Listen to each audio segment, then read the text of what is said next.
Welcome to a very special episode of frankly speaking. और आज इस शो पे जो होने वाला है शायद पहले कभी नहीं हुआ। देखते हैं आज मेरा गेस्ट कौन है। आप संस्कारी बहू हैं तो मैं आपको जय श्री कृष्ण, नमस्कार, प्रणाम कहूँगी। आइए प्लीज। न्यू सराउंडिंग्स आपके लिए स्मृति ईरानी जी या तुलसी जी, आज आपको क्या कहूँ, 25 साल बाद ये रोल, उफ, व्हाट्स हैपनिंग। आप हैं कौन? आप तुलसी हैं, आप स्मृति ईरानी पॉलिटिशियन हैं, आप हैं कौन? मुझे लगता है कि अगर जब आप मुझसे मुखातिब होती हैं तो और ये सवाल करती हैं कि मैं हूँ कौन, और आप इस कश्मकश में रहती हैं कि पॉलिटिशियन है, एक्टर है, बस स्मृति ईरानी है। चाहे आप उसे अलग स्वरूप में देखें, चाहे अलग तमगे के साथ देखें, चाहे अलग पायदान पर देखें, चाहे अलग व्यवस्था में देखें, इंसान वही है। इंसान वही है, लेकिन रोल बदलते रहते हैं, क्योंकि कहते हैं ना, रिश्तों के भी रूप बदलते हैं। बिल्कुल, रिश्तों के रूप बदलते हैं और आपका रोल बदलता रहता है। तो स्मृति जी, मैं आपसे पूछना चाहती हूँ कि 2024 के इलेक्शन के बारे में बहुत सारी बातें हुई जी। आपने अपने आप को ये जो री इन्वेंट किया है, आप हमेशा करती हैं किसी ना किसी तरीके से, लेकिन ये री इन्वेंशन, इसके पीछे आपकी सोच क्या है? मुझे नहीं लगता कि इसे आप री इन्वेंशन कह सकते हैं। ये एक स्टोरी की रीटेलिंग हो सकती है। वो स्टोरी जो आज से 25 साल पहले टेलीविज़न पर कही गई, वो स्टोरी जिसे 10:30 बजे रात के एक बहुत ही अजीबोगरीब स्लॉट में धकेला गया, क्योंकि एक महिला प्रोड्यूसर एक स्टोरी को लेकर बहुत उत्साहित थी। एक बहुत बड़ा शो 9 बजे आने वाला था स्टार प्लस पे, और उस शो और हमारे बीच फासला बहुत था। हमारे शो ने एक इतिहास रचा टेलीविज़न के लिए। लोग कहते हैं history doesn't repeat itself. Well, I guess we have even defeated that adage. इतिहास हमने दोहराया। आज अगर आप कहें कि क्या कोई ऐसा शो है जो आज चल रहा है जो 25 साल बाद दोबारा री इन्वेंट या रीलिव हो सकता है, मुझे नहीं लगता। तो अपने आप में टेलीविज़न में इस उपलब्धि को पाना कोई छोटी बात नहीं है। आप तो किचन में आई हैं। सेट का किचन है जी। खाना भी बनाती हैं आप? देखिए, शो के दौरान अलग अलग पदार्थ हैं, लेकिन चूंकि आप जर्नलिस्ट हैं और वो भी पॉलिटिकल जर्नलिस्ट, मच एक्लेम्ड, तो आपके लिए ये वाला स्पाइस सबसे काम आता होगा, मिर्चा। बिल्कुल, और मैं यही निकाल रही हूँ। आपको लोग ये भी कहते हैं ना, पॉलिटिक्स के फील्ड में, देखिए, इंसान कहीं भी हो उसका फ्लेवर छूटना चाहिए, भले ही वो तीखा ही सही। लेकिन मुझे ऐसा लगता है कि आपने वो जीवन भी क्या जिया अगर आप किसी के मुंह में कोई मिठास, थोड़ा सा तीखापन ना छोड़ जाएं। और इंडियंस को तीखापन तो बहुत पसंद है। हाँ, लेकिन आप एक चीज भूल रही हैं। मेजर में, ज्यादा नहीं। हाँ, हम लोग माएँ भी रह चुकी हैं, तो ये हम रह चुकी हैं। हाँ, मतलब अब थोड़े बच्चे बड़े हो गए हैं। तो स्मृति जी, आप मिनिस्टर रह चुकी हैं, पॉलिटिशियन हैं, रोल कर चुकी हैं पहले, अब ये दोबारा 25 साल बाद रोल कर रही हैं, पर घर में वाकई किचन में are you comfortable? I am. तो बच्चे क्या फरमाइश करते हैं? अभी तो इतने बड़े हो गए हैं कि मैं फरमाइश करने लगी उनसे। लेकिन हाँ, मेरे लिए खुशकिस्मती मेरी इस बात की है कि परिवार सहज रूप से बड़ा हुआ है मेरा, कॉम्प्लिकेटेड नहीं है। वो जो दीवार है जहाँ पूरे परिवार की तस्वीरें हैं, बा को तो कोई नहीं भूल सकता। Sudha Shivpuri ji is no longer amongst us, yes, but a very acclaimed actor. Om Shivpuri ji की धर्मपत्नी, और अपने समय में थिएटर हो, टेलीविज़न हो, फिल्म्स हो, उन्होंने एक अमिट एक छाप छोड़ी है। यू नो, ये जो है ये मैं देखना चाहती हूँ, then and now. Ladies and gentleman, ये स्मृति ईरानी है जो पॉलिटिक्स से पहले की स्मृति ईरानी है। नहीं भाई, इस वक्त भी पॉलिटिक्स में थी। नहीं, इसके बाद इसके बाद आपको 2003 में आपको मैं पदाधिकारी के नाते दिखाई दी। पॉलिटिकली एक्टिव तब भी थी। ये तो थोड़ी डरी सहमी है, और ये वाली जो है इतनी शायद व्यवस्थित नहीं थी कि नाविका कुमार के साथ किसी शो पर आ सके। तो स्मृति के लिए क्या क्या बदला है इन 25 सालों में? कुछ नहीं, वजन छोड़ के कुछ नहीं बदला। That's not true. आप 2014 से मंत्री रही हैं, यंगेस्ट मिनिस्टर रही हैं, और ये जो आपने कार्यभार संभाला, और आपने तो पॉलिटिक्स में ऐसे झंडे गाड़े हैं, राहुल गांधी को हराया, फिर केएल शर्मा से हारी जी। स्मृति ईरानी का ये पहलू और स्मृति ईरानी का वो पहलू अलग अलग किरदार हैं या कहीं ना कहीं आकर सिमटते हैं? दिमाग में क्या चलता है? द फैक्ट कि आप 25 साल बाद भी मुझे डिसाइफर करने की कोशिश कर रही हैं, एक पब्लिक पर्सोना के नाते एक उपलब्धि से कम नहीं है। आज की भागदौड़ की ज़िंदगी में जब टेक्नोलॉजी हर पब्लिक पर्सोना का आपको हर अंश बताता है कि उनकी सोच क्या है, वो किस दिशा में जाने वाले हैं, आपको ये कंक्लूड करने पर मजबूर कर देता है कि ये तो यही करेंगी। The fact that you still deciphering कि what about Smriti Irani, the fact that you predictable आप नहीं है, ये तो आपके पार्टी वाले भी कह देंगे। मुझे लगता है कि आप जिंदगी 4 लाइनों के बीच में नहीं जी सकते। आप जिंदगी किसी और के दृष्टिकोण से नहीं जी सकते। आप जिंदगी अगर किसी और की अपेक्षाओं के अनुरूप जीने की कोशिश करेंगे तो वो आपकी जिंदगी नहीं है, वो किसी और की जिंदगी, किसी और का प्लान आप जी रहे हैं। आप अपने ही जीवन में फिर कैदी हैं। कुछ लोग हैं धरती पर जो दुआ सलाम नहीं करते, जो मक्खन नहीं लगाते, जिनका जीवन मात्र इस केंद्र बिंदु पर नहीं चलता कि आपकी पार्टी में मक्खन लगाना आप पड़ता क्या है? सोचते हैं। मैंने मेरी पार्टी का उल्लेख नहीं किया। जिन जिन लोगों ने मुझे अनप्रिडिक्टेबल कहा होगा आपसे, वो निश्चित रूप से उस प्रकार की परिधि में जीते होंगे जिनकी एक्सपेक्टेशन ये होती होगी कि ये किया आपने तो जीवन भर यही करते रहेंगे। मेरी पार्टी, मेरा लीडरशिप भली भांति जानता है कि मुझे जब जब जिम्मेदारियां दी जाती हैं मैं उन जिम्मेदारियों पर खरी उतरती हूँ। तो मेरी लीडरशिप से आपने कभी ये सुना नहीं होगा। तो आपने जब ये क्योंकि मेरी लीडरशिप ने नाविका जी मुझे हर कदम पर परखा है और मैंने अपनी लीडरशिप को कभी मायूस नहीं किया। मेरी लीडरशिप ने मुझे मुश्किल परिस्थितियों में भी झोंका है और मैंने वहाँ भी अपने लीडरशिप का झंडा बुलंद रखा है। तो ये कभी भी मेरे किसी लीडर से और परिपक्व व्यक्ति से आपने नहीं सुना होगा। मैंने जो भी निर्णय लिए सार्वजनिक लिए, मैंने ऐसा नहीं है कि किसी कोने में छुप के कुछ किया हो।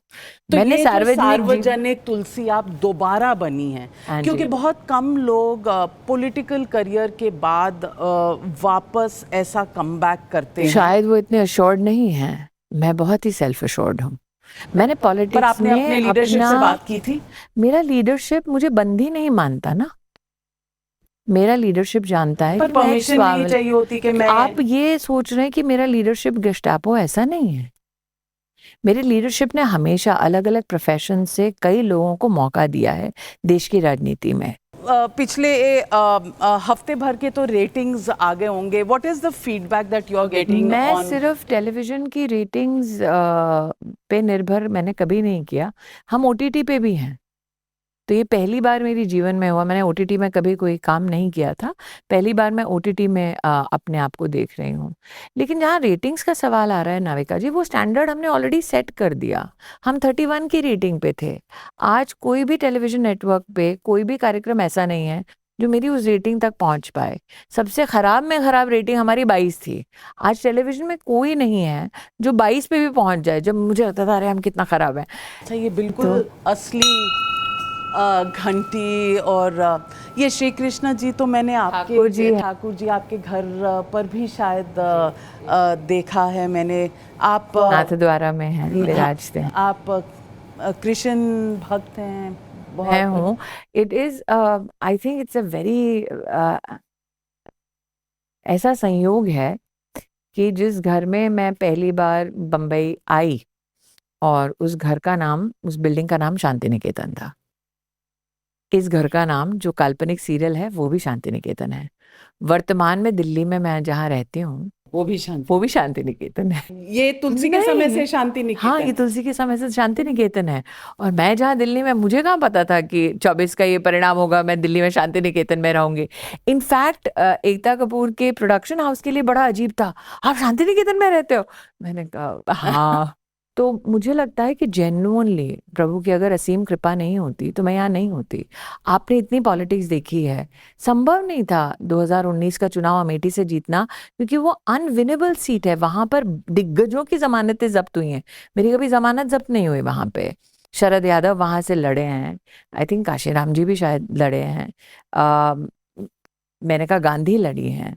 लोगों की, दिग्गज नेताओं की जमानतें जहां से जब्त हो, वहां पे जीतना वो भगवान के अलावा और कोई संभव नहीं करा सकता। लेकिन 2024 की हार, 14 में भी हार हुई थी। बट जीत के हारना, हार के जीतने जीतना, वालों को इसी तो को बाजीगर कहते हैं।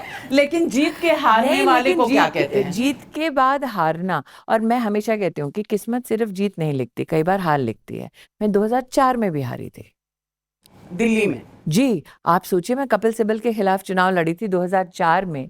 अगर 2004 का चुनाव जीतती तो क्या 14 में अमेठी लड़ती? और 2004 में जब अगर जीत जाती तो फिर तुलसी का क्या होता? तो तुलसी का क्या होता? हाँ, ये होता तो वो होता, फिर वो होता तो ये होता। तो क्या लेकिन पता आज से 5 साल बाद आप कहती अरे 24 में नहीं हारती तो ये नहीं करती, क्या पता आप तब इंटरव्यू करने आए। तो आप 2029 में तुलसी होंगी या वापस वो तो ठाकुर जी जाने, कब कहाँ क्या होंगे वो ठाकुर जी जाने। लेकिन आज की पॉलिटिक, ट्रम्प 32 बार क्या कह रहे हैं, 33 बार क्या कह रहे हैं, 34 बार क्या कह रहे हैं। आई थिंक भारत ने कल जो स्टेटमेंट दिया है रशियन ऑयल परचेज के संदर्भ में, वो अपने आप में बहुत सारी भूमिकाओं को दर्शाता है। बहुत ही मेजर्ड स्टेटमेंट है भारत का। मैंने हमेशा मंत्री के नाते भी कहा है कि इंटरनल सिक्योरिटी पे एमएचए और जियोपॉलिटिकल पोजीशंस जो हिंदुस्तान की हैं उस पे एमईए को ही बोलना चाहिए। लेकिन नागरिक के नाते मुझे लगता है, आप अगर कहते हैं कि आप चौथी सबसे बड़ी अर्थव्यवस्था बन चुके हैं, आपके देश के प्रधानमंत्री बार बार इस बात का उल्लेख करते हैं कि हम तीसरी, दूसरी, पहली पायदान तक पहुंचना चाहते हैं, पहचे, तो ये स्वाभाविक है कि जियोपॉलिटिकली अब आपको एक नए दृष्टिकोण से देखा जाएगा। ये स्वाभाविक है कि जिन पायदानों पर आप पहुंचना चाहते हैं, वहां के लोग नहीं चाहेंगे कि आप बड़ी आसानी से उन उपलब्धियों तक पहुंचे। कल का स्टेटमेंट हर हिंदुस्तानी को पढ़ना चाहिए। लेकिन सवाल उठते हैं, और सवाल ये उठने भी चाहिए, वो संसद का स्वभाव है। संसद बनी ही उसके लिए है कि सवाल उठे और सरकारों का जवाब। बाहर आम आदमी भी पूछता है कि कल तक ट्रम्प हमारा बेस्ट फ्रेंड था, आज रोज सुबह होके कुछ क्योंकि सास भी कभी बहू थी, थोड़ा एक सास क्योंकि टाइप ट्रम्प का। भी कभी दोस्त था, इस व्हाट हाँ, ट्रम्प भी कभी दोस्त था। नहीं, मुझे लगता है कि वो अपने देश के हिसाब से उनको जो स्ट्रैटेजी उनके देश के लिए ठीक लगती है वो कर रहे हैं। हमारे देश के प्रधानमंत्री, हमारे देश की सरकार, हमारे देश की अर्थव्यवस्था या सिक्योरिटी नीड्स के लिए जो दरकार है वो पोजीशंस ले रहे हैं। इंटरनली ट्रांजैक्शनली ट्रेड डील में क्या परिचर्चाएं हो रही हैं वो ना आप जानती हैं ना मैं जानती हूँ। और मोदी है तो मुमकिन है भाई, he will never compromise on India's stature, on India's trade needs और सिक्योरिटी नीड्स। इतना तो हर भारतीय अश्योर्ड है। स्टेटमेंट भारत जो भी दे, लेकिन पार्लियामेंट जब चल रही होती है और आप राहुल गांधी को सुने, तो आपको कहीं भी एक कन्विक्शन नहीं होती कि आप अपनी ऑपोजिशन को समझा पा रहे हैं। तो अगर आप ऑपोजिशन को नहीं समझा पा रहे तो देश को कैसे समझाएंगे? ऑपोजिशन स्वभाव से ही समझना नहीं चाहता, इसीलिए तो ऑपोजिशन है। अगर आपकी अपेक्षा है कि सरकार कोई तथ्य को प्रस्तुत करेगी और ऑपोजिशन उसको स्वीकार करके शांत हो जाएगा, तो वो ऑपोजिशन नहीं है ना। ऑपोजिशन ने एक स्वभाव बना लिया है कि सरकार कुछ भी करे, सरकार कुछ भी कहे, उनको नकारना है। जहां तक कि देश का सवाल है, मुझे लगता है देश कन्विंस है तभी तो बार बार मोदी को प्रधानमंत्री बना रहा है। देश कन्विंस नहीं होता तो नरेंद्र मोदी को प्रधानमंत्री नहीं बनाते। लेकिन सवाल तो उठते हैं कि अगर वोटर रोल रिवीजन है तो नाविका जी, जहां तक कि एसआईआर की आप बात कर रहे हैं, तो इलेक्शन कमीशन जो प्रोसेस कर रहा है वो क्या कर रहा है कि फर्जीवाड़ ना हो, करेक्ट? अब फर्जीवाड़ ना हो, क्या ये सिर्फ भारतीय जनता पार्टी का एक लक्ष्य है? लेकिन राहुल गांधी कहते हैं उनके पास एक एटम बॉम्ब है। वो तो कब से एटम बॉम्ब लेकर घूम रहे हैं, फट नहीं रहा है ना। फट रहा है कहाँ? 2024 में वो मेजॉरिटी नहीं आई। प्रधानमंत्री कौन है? फटा होता प्रधानमंत्री कोई और होता ना। क्या आपकी नेगेटिव पॉलिटिक्स एक दशक, ऑलमोस्ट 1.5 दशक जब आपको फलस्वरूप राष्ट्र को कुछ दे नहीं रही है, तो आप मुझे आज 1 दशक बाद भी उनके उसी स्वभाव के बारे में सवाल कर रहे हैं। आपका सवाल नहीं बदला क्योंकि उनका स्वभाव नहीं बदला है। आपका आउटलुक बदला है? मेरा आउटलुक कैसे बदलेगा जब आउटकम नहीं बदल रहा? तो अगर मैं आपसे पूछूं राहुल गांधी, तो आपके दिमाग में क्या आता है? कुछ नहीं। कुछ नहीं कैसे हो सकता है? कैसे आए? आप मुझे कोई ठोस मुद्दा दीजिए ना जिस बट पर व्हाट उनका डज राहुल कोई। Gandhi stand for? For me, opposition, mindlessly, mindless opposition. because there is nothing of substance that is being brought that will help a political dialogue more fruitful in Parliament. It is about a personal war that is being waged against the Prime Minister. But the Supreme Court yesterday, in the Rahul Gandhi case, defamation case on पिटाई हो गई army वालों की, and China has taken 2000. It said that the leader of opposition should speak in parliament, not in social media. आप जब एक constitutional position पे होते हैं तो आपकी एक जिम्मेदारी होती है। एक regular run of the mill politician और एक पॉलिटिशियन जो एक संवैधानिक पायदान पर है, पद पर है, उसमें थोड़ा फर्क होता है।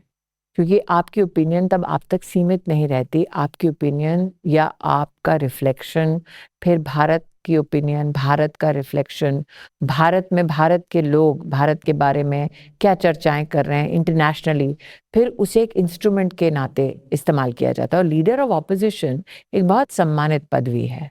तो अगर भारत के लीडर ऑफ ऑपोजिशन ने भारत की सेना का इस प्रकार से उपहास किया है या इस प्रकार से बहुत ही निम्न स्तर के शब्दों का इस्तेमाल किया है, तो लिटरली वो एक औजार बन जाता है, वो एक शस्त्र बन जाता है दुश्मन के हाथों में। इस बात की मुझे लगता है अंडरस्टैंडिंग हर इंटेलिजेंट पॉलिटिशियन में है। Except there are always exceptions. Inflection points क्या रहे आपके जीवन में? अगर आप मीडिया में आई, क्या इन्फ्लेक्शन पॉइंट था और फिर उसके बाद क्या इन्फ्लेक्शन पॉइंट बना जो आप राजनीति? मुझे हर चीज़ में ज़िंदगी स्थिर हो जाए, ठहर जाए, वो थोड़ा सा अजीब लगता है। आप में अगर काबिलियत सोल है आप? नहीं, आप में अगर काबिलियत है तो मौके आपको तलाशते हैं। तो मुझे मौकों ने तलाशा है, वो भी भगवान की ही कृपा है। वरना कोई सड़क से लेके फर्श से अर्श तक नहीं पहुंचता। तो आज मैं हूँ या एकता हूँ, होता है, शोबिज है ये। नहीं कोई प्रेशर, हम प्रेशर दे रहे हैं, हम ले नहीं रहे। नहीं, पर Smriti ji, you know, showbiz में to look young is, there is no expectation of how I look because I am a politician. मैं एज एन एक्टर भी कभी अपने लुक्स के लिए नहीं जानी जाती थी, अपने क्राफ्ट के लिए जानी जाती थी। एज अ पॉलिटिशियन भी अपने क्राफ्ट के लिए जानी जाती हूँ, लुक्स के लिए नहीं। सो व्हाट नेक्स्ट फॉर स्मृति? एक और सीरियल या एक और इलेक्शन? पॉलिटिकल जिम्मेदारियां तो मुझे मिलती रहती हैं मेरी पार्टी से। आज आप यहाँ हैं, कल मैं दिल्ली में हूँ। मुझे नहीं पता मेरी पार्टी मुझे क्या क्या रिस्पॉन्सिबिलिटीज़ या क्या क्या काम आगे देने वाली है। सब भूल जाते हैं कि 2004 और 2014 के बीच में भी जब मेरी पार्टी विपक्ष में थी तब भी मैं सीरियल कर रही थी। आज फ़र्क यह है कि मेरी पार्टी सत्ता में है तो लोगों को थोड़ा अटपटा लगा। बिल्कुल अटपटा लगता है और ये है भी। लेकिन आप एक जगह रह चुके हों और उसके बाद याद होगा 2014 में जब आपने एडिटोरियल मेरा इंटरव्यू किया था, तब लोग ये पूछते थे, अरे इस एक्टर को एचआरडी मंत्री क्यों बना दिया? आज कम से कम इस मुकाम पे आपको लेकर आई हूँ कि आप पूछें, Smriti Irani politician, what's next for you? So the fact that I could take you from that journey to that curve in 1 decade। पर स्मृति ईरानी, आप एक इंसान भी हैं, एक महिला जिसने बहुत संघर्ष भी किया है। कहीं थोड़ा सा तो बुरा लगता होगा कि मैं चुनाव हारी और मुझे वापस उस बैटल ग्राउंड में जाना है और जीतना है। हर किसी को लगता है कि हार के जीतना है। मुझे हार के जीतना, जीत के हारना जिंदगी में क्या सिर्फ वो मायने रखता है या जज्बा मायने रखता है जिसकी वजह से हार और जीत का फर्क नहीं पड़ता? लोग आपको इस रूप में दोबारा देख रहे हैं, एक्सेप्ट कर रहे हैं और बहुत सी मोहब्बत दे रहे हैं। शायद you are the chosen one, you are the blessed one, but we are still waiting for you to be back. Mumbai cannot be your playground forever. Delhi is waiting. Parliament is waiting, hope to see you there soon. आप आएंगी तो क्या कहते हैं, थोड़ा सा वो मिर्च मसाला शायद और आएगा. Well, I'm glad. I'm very, very blessed that you hope to see me roar in Parliament. That wish in itself is a great blessing.